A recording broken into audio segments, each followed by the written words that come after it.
नमस्कार, जय श्री कृष्ण। कैसे हैं आप सब? मेरे YouTube चैनल धर्म समाधान में आप सभी लोगों का हार्दिक स्वागत है।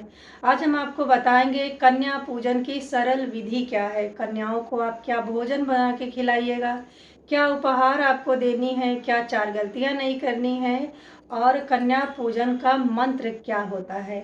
सबसे पहले मेरे सभी श्रद्धालु भक्तजनों को, मेरी माताओं को, मेरी बहनों को शारदीय नवरात्र की बहुत बहुत हार्दिक बधाइयाँ एवं शुभकामनाएं। माता रानी की कृपा से आपके जीवन में सदैव सुख समृद्धि बनी रहे। आप जहाँ कहीं भी रहें, सुखी रहें, संपन्न रहें, प्रतिपल उन्नति को, प्रगति को करते भी रहें। देखिए, हमारे धर्म ग्रंथों, शास्त्रों, पुराणों में लिखा हुआ है कि आप कन्या भोजन, कन्या पूजन नवरात्र के 9 दिन कर सकते हैं। एक एक कन्याओं को आप 9 दिन खिला सकते हैं या 9 कन्याओं को एक साथ ही अष्टमी या नवमी तिथि पे आमंत्रित करके शुद्ध सात्विक भोजन खिला सकते हैं। तो आप सदैव कन्याओं को आमंत्रित करके ही भोजन कराइएगा। जब कन्याएं आपके घर में आए ना, तो थोड़े से जल में थोड़ा सा गाय का दूध मिला करके आपको उनके पैर धोने चाहिए। एक साफ स्वच्छ आप तौलिया रखें उनके पैर को पोंछने के लिए।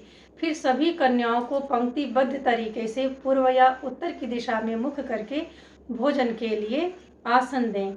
आप कन्या रूपी माताओं को जो भी भोजन दें वह शुद्ध और सात्विक ही होना चाहिए। उनके भोजन में अधिक मिर्च मसाला या फिर प्याज लहसुन का प्रयोग नहीं करना चाहिए। आप जो भी भोजन बनाएं स्नान ध्यान करके स्वच्छता का ध्यान रखते हुए भोजन बनाएं। सबसे पहले आपको खीर और पूड़ी का माता रानी को भोग लगा करके कन्याओं को भोजन कराना चाहिए। आप चाहें तो इस दिन कन्याओं को हलवा, पूरी, चने की सब्जी खिला सकते हैं।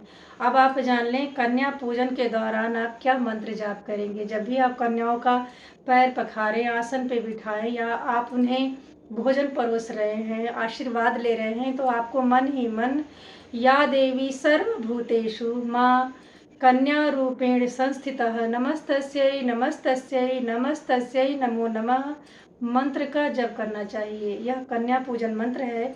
आप ओम दुम दुर्गाय नमः बीज मंत्र का भी जाप कर सकते हैं। आप ओम कुमारिये नमः का भी जाप कर सकते हैं। ये सारे मंत्र आपको दुर्गा सप्तशती के पुस्तक में भी सरलता से मिल जाएंगे। आप इन मंत्रों में से किसी भी एक मंत्र को जो आपको सरलता से याद हो जाए वह मन ही मन जाप कीजिए। आप इस मंत्र का जाप भोजन बनाते समय भी कर सकते हैं। अब आप जान लें कन्या पूजन करते समय कौन कौन सी गलतियां हैं जो आपने नहीं करनी है। पहली गलती तो ये हो जाती है कि छोटी छोटी कन्याएं आती हैं जो 2 वर्ष से 10 वर्ष के बीच में होती हैं। 2 वर्ष से 10 वर्ष के बीच की कन्याओं को ही भोजन कराने का विधान होता है। कन्याएं इतनी अच्छी होती हैं ना कि हम उन्हें खिलाने लगते हैं, पुचकारने लगते हैं, दुलारने लगते हैं। लेकिन आप सदैव ध्यान रखें कि वह कन्याएं हमारे घर माता रानी के रूप में आई हैं।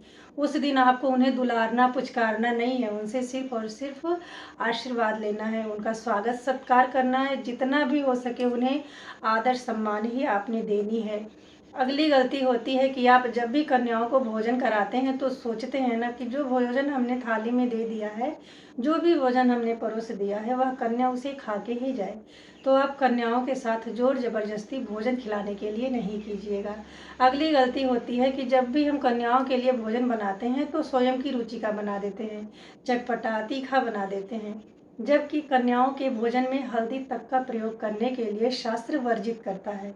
इसलिए आप कन्याओं को जो भी भोजन खिलाएं वह बहुत अधिक तीखा नहीं होना चाहिए। अगली गलती हो जाती है कन्या पूजन के दौरान कि जब हम कन्याओं को उपहार देते हैं तो प्लास्टिक की वस्तुएं जैसे वाटर बॉटल या टिफिन उन्हें दान दे देते हैं। तो ये भी गलती आपको नहीं करनी है।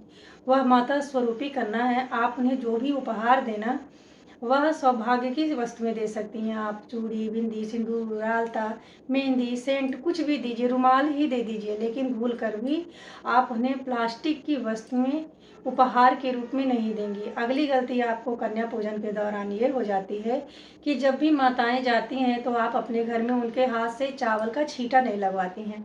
कन्याओं को थोड़ा थोड़ा आप ना हाथ में चावल दे दिया कीजिए और कहिए कि घर में इसे बिखेरती हुई बाहर जाए। ऐसा करने से आपके घर में धन धान्य सुख समृद्धि की वृद्धि होती है। यह सारे नियम हमारे शास्त्रों में लिखे हुए हैं। यह मन गढ़ंत या सुनी सुनाई बातें नहीं होती हैं। सच्ची और सटीक जानकारी के लिए आप हमारे चैनल धर्म समाधान को जरूर सब्सक्राइब कर लीजिएगा। आपको जो भी जानकारी दी जाएगी शास्त्र के अनुसार ही दी जाएगी। देखिए, हर राज्य में, हर क्षेत्र में, हर किसी के घर, गली, मोहल्ले में कन्या पूजन के नियम अलग अलग होते हैं। लेकिन अगर आप 9 दिन शरीर को जला रहे हैं, माता की पूजा उपासना कर रहे हैं और अंतिम में छोटी सी गलती आपसे हो जाएगी तो सब किया कराया व्यर्थ हो जाता है। जो नियम पे चलते हैं उन्हें नियम के अनुसार ही सारे कार्य करने भी चाहिए। जब हम कोई चीज़ नहीं जानते हैं, जो भी कर दें माँ क्षमा कर देती हैं, लेकिन यदि आप नियमों को जान करके उसके अनुसार कार्य नहीं करते हैं ना, तो आप कहीं ना कहीं पाप के भागी भी हो जाते हैं। इसलिए आप कन्या पूजन जब भी करें तो कन्याओं को डांटे नहीं, दुलारे नहीं, उनसे आशीर्वाद लेने का ही प्रयत्न करें। कन्या पूजन के दौरान आप जिस दिन कन्या पूजन करा रहे हैं उस दिन सुबह सवेरे आपने जल्दी जगनी है, स्नान ध्यान करके शुद्ध हो लेना है। आपको भोजन तुरंत तैयार कर देनी चाहिए। कन्याओं के लिए आप ध्यान रखें, यदि रजस्वला है, अशुद्ध अवस्था में हैं आप, तो कन्याओं का भोजन आप नहीं बनाइएगा, ना ही भोजन को स्पर्श करेंगे, ना ही माता रूपी 9 कन्याओं को ही आप स्पर्श कीजिएगा। वह 9 देवियां होती हैं जो हमारे घर आती हैं, तो यदि आप अशुद्ध हैं तो उन कन्याओं को आपने स्पर्श भी नहीं करनी है, इसका भी आप ध्यान रखें। आप कन्याओं को भोजन 30 सितंबर 2025 दिन मंगलवार को भी करा सकते हैं या 1 अक्टूबर 2025 दिन बुधवार को नौमी तिथि के दिन भी कन्या भोजन करवा सकते हैं। यह दोनों ही तिथियां सर्वश्रेष्ठ होती हैं माता रूपी कन्या को भोजन कराने के लिए। आप कन्याओं को जब घर से विदा करें ना, तो उन्हें कोई फल दें, केला, नारियल, कुछ भी जरूर दे के घर से विदा करें। सहर्ष कन्याएं जब घर से जाती हैं ना, तो उस घर में हमेशा धन वैभव की वृद्धि होती रहती है। आज हमने आपको 2025 में कन्या पूजा की जो विधि होती है सरल माध्यम से, सरल शब्दों में बताने का प्रयत्न किया है। यदि इन नियमों को अपनाकर आप कन्या पूजन करते हैं तो विश्वास कीजिए माता रानी की कृपा आपके ऊपर सदा सर्वदा के लिए बनी रहेगी। यदि इस वीडियो में दी गई जानकारी से आप जरा सा लाभान्वित होते हैं तो कमेंट बॉक्स में जय माता दी जरूर लिखें। मिलते हैं अगले वीडियो में ऐसी ही महत्वपूर्ण जानकारी के साथ। तब तक के लिए नमस्ते।